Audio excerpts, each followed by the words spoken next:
Shalom semua. Di hari yang baru saya mau sharing dari Mazmur pasal 77 ayat 2. Aku mau berseru-seru dengan nyaring kepada Allah, dengan nyaring kepada Allah supaya Ia mendengarkan aku.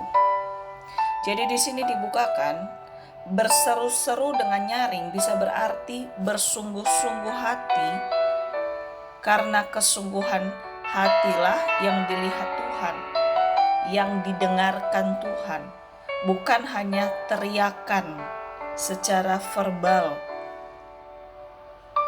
tapi hanya penuh kepalsuan atau keegoisan tanpa kerendahan hati. Berseru dengan nyaring bisa berarti dengan penuh kelemah lembutan, kerendahan hati, bukan dengan mendikte Tuhan, bukan dengan memaksakan kehendak pribadi, apalagi berseru disertai sungut-sungut. Jadi bukan berarti Tuhan tuli, kita harus berseru-seru berulang-ulang kali, no. Tapi Tuhan suka dengan anaknya yang terus berseru-seru kepadanya, berseru-seru dengan nyaring, yang artinya berseru-seru dengan penuh kelemah lembutan, kerendahan hati, dan penyerahan diri. Karena itu buktinya kita memposisikan Tuhan sebagai Bapa yang kita hormati, bukan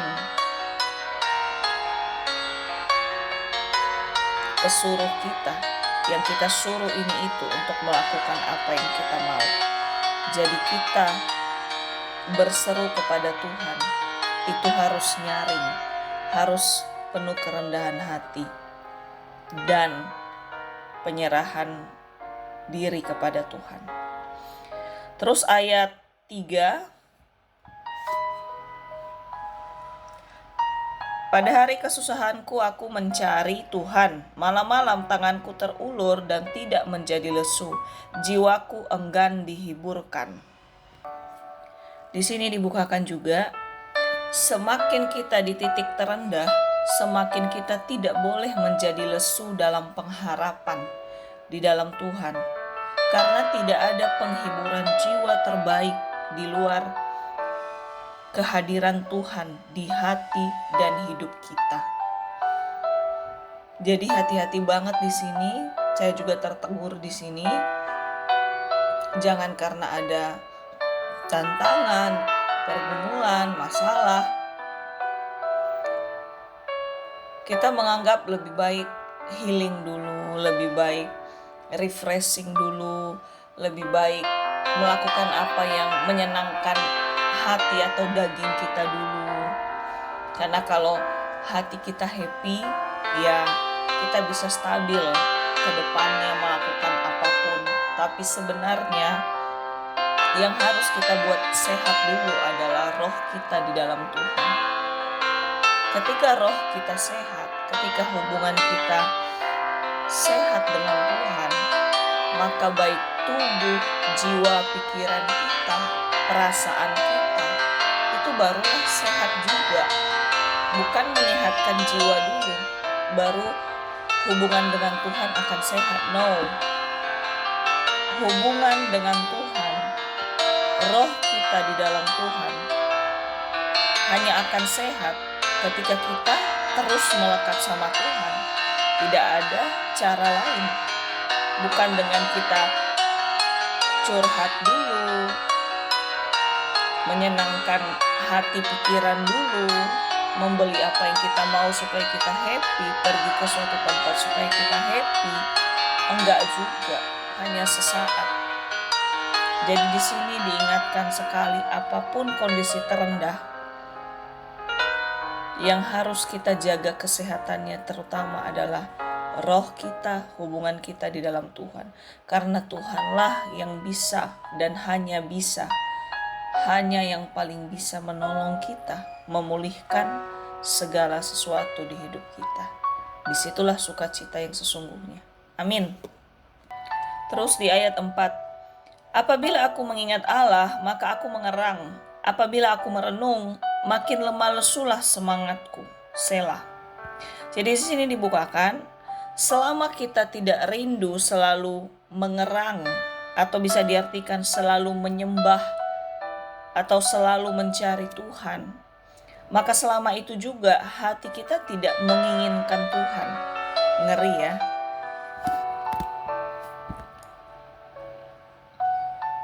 Karena tanpa sungguh-sungguh mencari Tuhan, lemah lesulah semangat hidup kita. Jadi yang tahu hubungan kita benar dan sehat itu Tuhan yang bisa rasa, bukan kita. Bukan berarti kita merasa kita doa, baca firman, ibadah, persekutuan, pelayanan, isi media sosial kita rohani, itu tidak menjamin hubungan kita benar-benar menyembah dan melekat sama Tuhan. Tuhan yang bisa tahu kita benar-benar melekat sama Dia. Tapi bagian kita itu terus menguatkan hidup kita melekat sama Tuhan. Itu adalah aksi kita.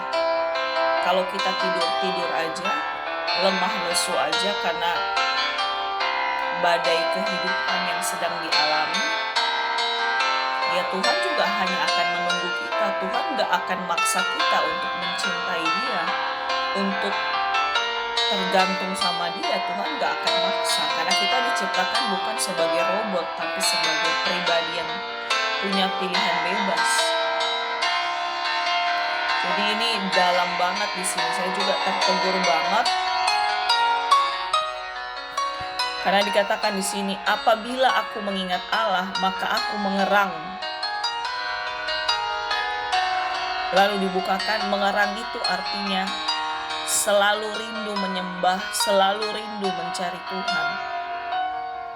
Jadi kita yang tidak rindu mencari Tuhan, tidak rindu menyembah Tuhan, sebenarnya kita gak ingat sama Tuhan. Menyembah yang sungguh-sungguh menyembah dengan kerendahan hati, bukan menyembah karena ritual aja. Ritual saat ibadah, ritual saat persekutuan, ritual saat bangun pagi mau tidur, bukan. Bahkan untuk punya hati yang sungguh-sungguh mencari Tuhan, menyembah Tuhan, itu juga karunia Tuhan. Karena kita dari daging, dan daging kita lebih besar. Kalau kita utamakan daging kita menyembah Tuhan. Tapi roh kita lebih besar kalau kita utamakan terus menyembah Tuhan dalam segala situasi. Bukan hanya posisi melipat tangan atau berdiam menutup mata. No, setiap detik biarlah Tuhan kasih kita hati yang menyembah, hati yang mencari Dia dalam keadaan apapun. Ayo terus mengerang sungguh-sungguh, menyembah sungguh-sungguh. Karena itulah kerinduan Tuhan dan itulah kekuatan kita.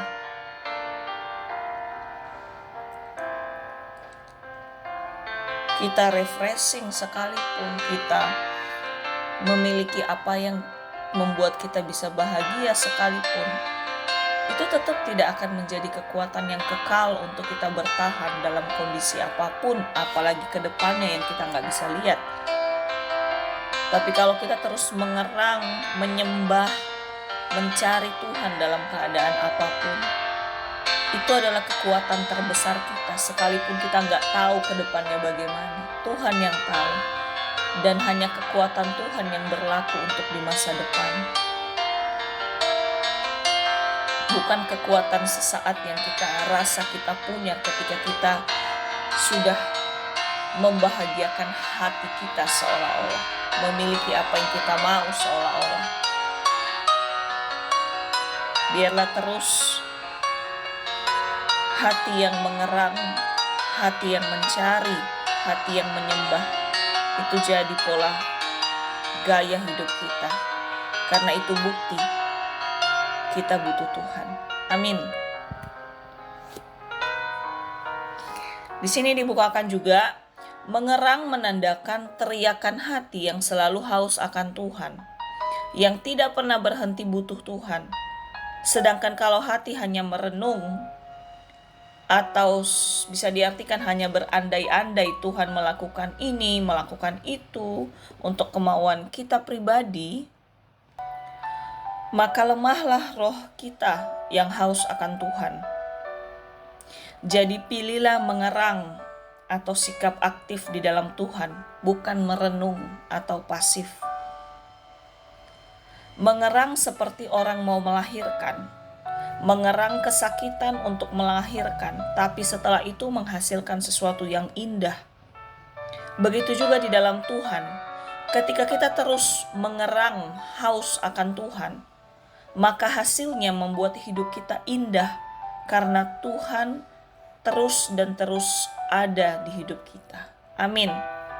Jadi pilih menjadi pribadi yang mengerang, yang sungguh-sungguh mencari Tuhan, bukan merenung alias pasif, alias diam aja, gak ada aksi mendekat sama Tuhan. Amin. Ayat 5, engkau membuat mataku tetap terbuka, aku gelisah sehingga tidak dapat berkata-kata. Di sini dibukakan, ketika mata kita tetap terbuka, tetap melihat kemurahan Tuhan, tetap berharap sama Tuhan, maka disitulah letak kekuatan kita. Tetapi ketika kita memilih gelisah, tidak menaruh pengharapan di dalam Tuhan, maka kita seolah-olah tidak dapat berkata-kata. Kita seolah-olah tidak memiliki kekuatan, pengharapan, apapun di luar Tuhan. Itu udah jelas banget ya. Seterombang-ambing pun yang sedang kita alami, jangan pernah pilih gelisah, apalagi ketakutan menghadapinya. Pilih melekat sama Tuhan aja. Tuhan yang meluruskan hidup kita, yang memulihkan hidup kita, yang menolong kita selalu. Selalu ada pengharapan baru di dalam Tuhan. Amin. Ayat 6. Aku memikir-mikir hari-hari zaman purbakala, tahun-tahun zaman dahulu aku ingat. Jadi di sini dibukakan juga, begitu pentingnya kita selalu mengingatkan diri kita tentang kebaikan Tuhan di masa lampau, supaya kita tidak pernah lupa kebaikannya. Tetap tersedia, bukan hanya dulu, bahkan sekarang dan yang akan datang. Amin. Jadi ketika sedang menghadapi tantangan, kesusahan, kemustahilan mungkin, ayo kita flashback, kita ingat lagi. Dulu Tuhan pernah melakukan ini loh. Dulu aku pernah melalui segala suatu tantangan yang tidak enak. Sehingga menumbuhkan, menguatkan kembali iman percaya kita. Kalau Tuhan selalu ada di pihak kita. Dulu, sekarang, dan selama-lamanya. Amin.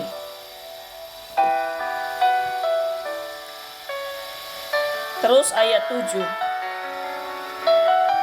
Aku sebut-sebut pada waktu malam dalam hatiku, aku merenung dan rohku mencari-cari.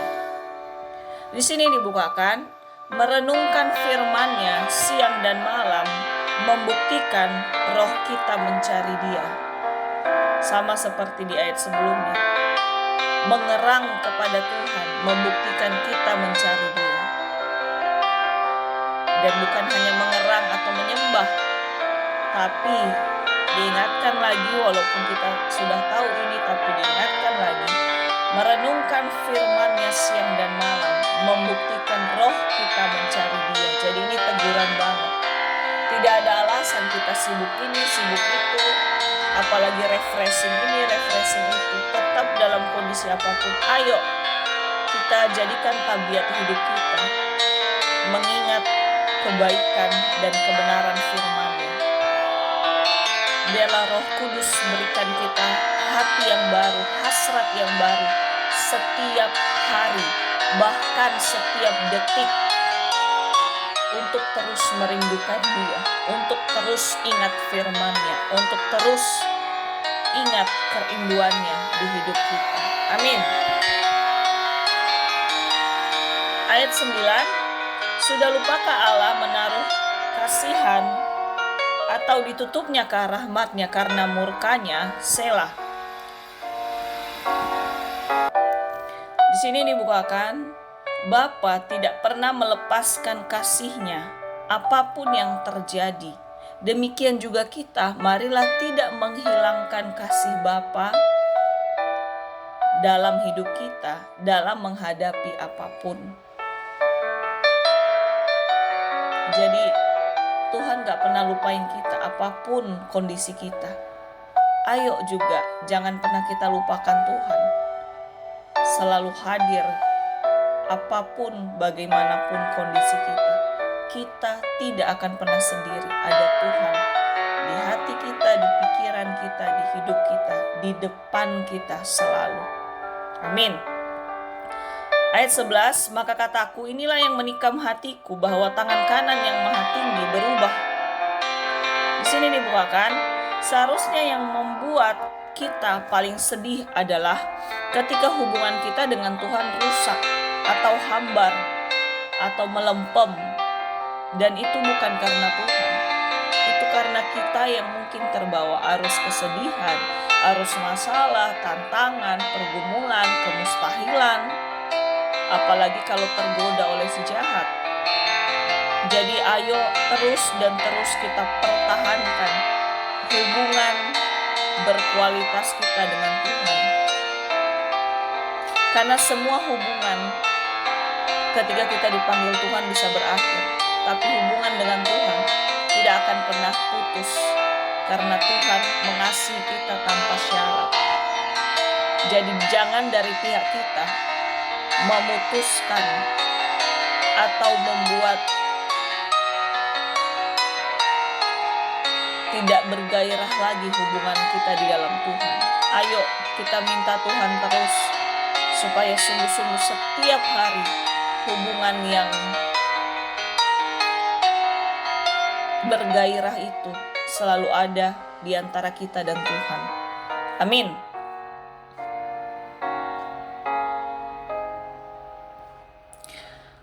Terus di ayat 12 sampai 16. Aku hendak mengingat perbuatan Tuhan, ya, aku hendak mengingat kebaikan-kebaikan-Mu dari zaman purbakala. Aku hendak menyebut-nyebut segala pekerjaan-Mu dan merenungkan perbuatan-perbuatan-Mu. Ya Allah, jalan-Mu adalah kudus. Allah manakah yang begitu besar seperti Allah kami? Engkaulah Allah yang melakukan keajaiban. Engkau telah menyatakan kuasa-Mu di antara bangsa-bangsa. Dengan lengan-Mu Engkau telah menebus umat-Mu, Bani Yakub dan Bani Yusuf, Selah. Jadi di sini di beberapa ayat ini diingatkan lagi, mari terus kita mengulang kebiasaan ini. Karena tetap itu bukti kita tetap merindukan Tuhan di hidup kita. Terus mengingat keajaiban Tuhan, terus merenungkan firman-Nya, terus mengingat perbuatan Tuhan di masa lampau, terus hidup dalam kekudusan, dan terus ingat semua apa yang Tuhan lakukan dalam hidup kita. Karena itu sebagai ibarat bahan bakar iman kita untuk terus menyala-nyala di dalam Tuhan. Kalau kita terus ingat dan terus ingat semua yang Tuhan beri dalam hidup kita. Jangan mendikte apa yang belum Tuhan lakukan di hidup kita, tapi diktelah diri kita untuk mengingat apa yang Tuhan sudah lakukan yang terbaik dalam hidup kita. Itu adalah bahan bakar iman kita supaya tidak redup. Amin. Ayat 16. Air telah melihat Engkau, ya Allah. Air telah melihat Engkau, lalu menjadi gentar, bahkan samudra raya gemetar. Di sini dibukakan tentang kejernihan hati yang tercermin dalam mengandalkan Tuhan. Dan hati yang jernih yang dapat melihat kebesaran Tuhan. Karena dikatakan tadi air. Makanya diibaratkan di sini air yang jernih. air yang jernih, sikap hati yang jernih, yang bisa melihat kebesaran Tuhan, dan pasti bergetar oleh hati yang haus akan Tuhan. Hati yang jernih tadi akan selalu haus akan Tuhan. Dan ketika hidup kita bagaikan air yang jernih di hadapan Tuhan. Jadi ada di firman-Nya kan? Ada diingatkan di firman-Nya, siapa yang murni hatinya yang bisa melihat Tuhan. Jadi ayo tetap kita jaga air hidup iman kita supaya tetap jernih, jangan tercemari oleh keadaan apapun. Jaga air jernih hati kita supaya Tuhan bisa melihat kejernihan hati kita, dan kita baru bisa sungguh-sungguh melihat sebenarnya setiap step demi step rencana Tuhan di hidup kita. Kita nggak bisa lihat dengan jernih kerinduan Tuhan, kehendak Tuhan, rancangan Tuhan, kalau hati kita juga nggak jernih dulu. Kalau hati kita penuh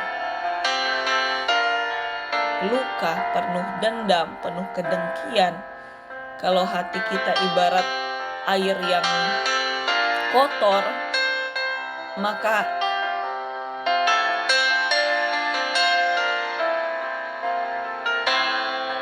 pandangan kita juga terhalang untuk melihat sebenarnya kerinduan Tuhan, sebenarnya rancangan Tuhan dalam hidup kita.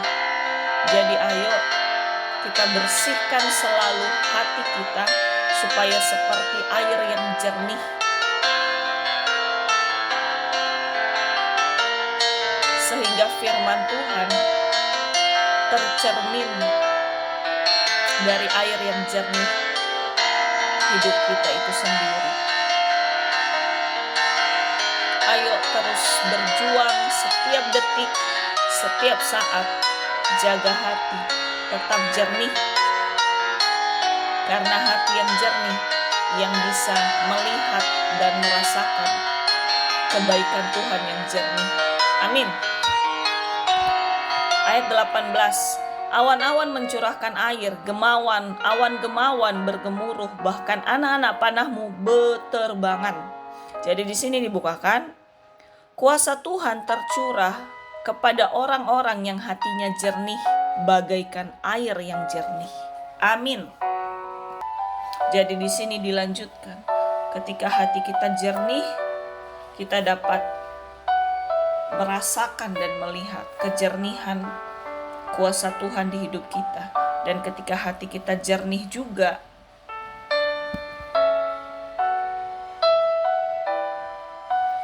kuasa Tuhan itu terus mengalir di hati orang-orang yang jernih hatinya. Amin.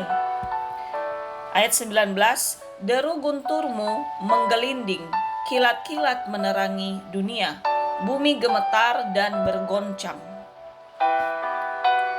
Di sini dibukakan, Tuhanlah terang sesungguhnya dalam hidup kita, dan untuk dunia ini tidak ada di luar Tuhan. Amin. Karena ketika terang Tuhan ada, semua yang gelap itu sirna. Ketika Tuhan kita izinkan bertahta atas hidup kita, semua yang gelap dalam hidup kita, semua yang suram dalam hidup kita, itu dipulihkan dalam nama Yesus.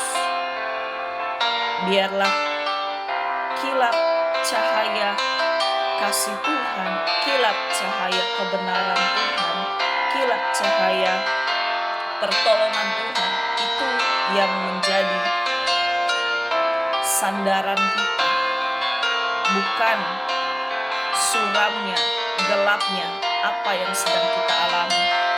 Gak usah fokus pada apa yang kita alami, tapi fokus pada pertolongan Tuhan yang pasti kita alami kalau kita terus menyembah Tuhan selalu. Amin. Ayat 20. Melalui laut jalanmu dan lorongmu, melalui muka air yang luas, tetapi jejakmu tidak kelihatan. Di sini diingatkan banget kalau jalan pikiran Tuhan nggak bisa kita selalu selami. Karena Tuhan kita tidak terbatas oleh ruang dan waktu. Apalagi tidak bisa kita batasi Tuhan dengan perasaan kita. Bukan berarti perasaan kita lagi sedih, Tuhan ikut sedih. Perasaan kita lagi galau, Tuhan ikut galau. No, Tuhan tetap Tuhan. Dia tidak bisa dipengaruhi oleh apapun. Dan tidak bisa dibatasi oleh apapun. Sukacita dari dunia terbatas. Segala sesuatu yang menyenangkan dari dunia terbatas. Tapi Tuhan tidak terbatas untuk menolong kita, untuk membuka jalan buat kita, untuk menyatakan kasih kesetiaannya buat kita. Tuhan gak terbatas. Dan Tuhan tidak pernah terbawa oleh perasaan hidup kita. Tuhan tetap Tuhan yang tidak bisa dibatasi oleh apapun. Termasuk kasih-Nya buat kita. Tidak bisa dibatasi oleh keburukan kita apapun. Amin. Ayat 21. Engkau telah menuntun umatmu seperti kawanan domba dengan perantaraan Musa dan Harun. Jadi di sini dibukakan, Tuhan gak pernah meninggalkan kita. Dia selalu punya cara untuk menyediakan orang-orang tepat, terbaik, untuk membantu mengarahkan kita sesuai dengan kebenaran dan kehendak-Nya. Jadi tidak ada yang kebetulan.